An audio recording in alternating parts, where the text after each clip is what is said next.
Indeed, the successful one is who purifies his heart. আল্লাহ তাআলা বলছেন সূরাতুল আলার ভেতরেও এইটা আছে, কদ আফলাহা মান তাযাক্কা, যেই বান্দা তার আত্মার পরিশুদ্ধি করেছে তার মতো সফল বান্দা আল্লাহর চোখে দ্বিতীয় আর কেউ হতে পারে না। সুবহানাল্লাহ। আচ্ছা, এবার একটা প্রশ্ন করব, উত্তর দিবেন সবাই। তোমরা উত্তর দিবা, আপনারা সবাই। এই কোরআনে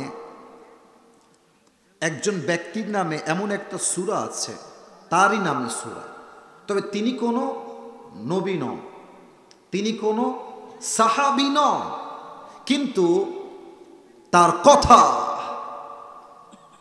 তার দেওয়া ইনস্ট্রাকশন, দিক নির্দেশনা আল্লাহর কাছে এতটা পছন্দ হয়েছে যে আল্লাহ রাব্বুল আলামিন তারই নামে একটা সূরা কোরআনে নাজিল করেছে। ব্যক্তির নাম কি? লোকমান। স্যারও বলেছে, আপনারাও বলেছেন, বামের ভাইয়েরা আপনারা বলেন না, আমি জানি আপনারা পারবেন, সবাই মিলে বলেন। ব্যক্তির নাম ছিল কি? লোকমান। লোকমানে হাকিম ছিলেন একজন প্রফেশনাল রাখাল, ছাগল চড়াতেন। একবার লোকমানের মালিকের কাছে একজন যুবক আসছে, ডাক দিয়ে বলছে, লোকমানের মালিক, তোমার কাছে যেই যুবক লোকমান নামে কাজ করে, যদিও সে পেশায় একজন রাখাল, তবে তার উইজডম, তার মেধা, তার জ্ঞান এতটা আকাশচুম্বী, যখন সে কোথাও রাখাল হয়ে গরু চড়াতে যায়, ছাগল চড়াতে যায়, তার প্রজ্ঞাপূর্ণ কথা শুনবার জন্য গ্রামের হাজার হাজার মানুষ একটা মাঠে একত্রিত হয়ে যায়। কোন সবাই সুবহানাল্লাহ। ওটা কোনো সাধারণ মানুষ নয়। তো লোকমানের মালিক বলছে, তোমার মাথা ঠিক আছে মিয়া, ও তো সাধারণ ছেলে, রাখাল, ওর কোনো জ্ঞান নাই, কিছু নয়।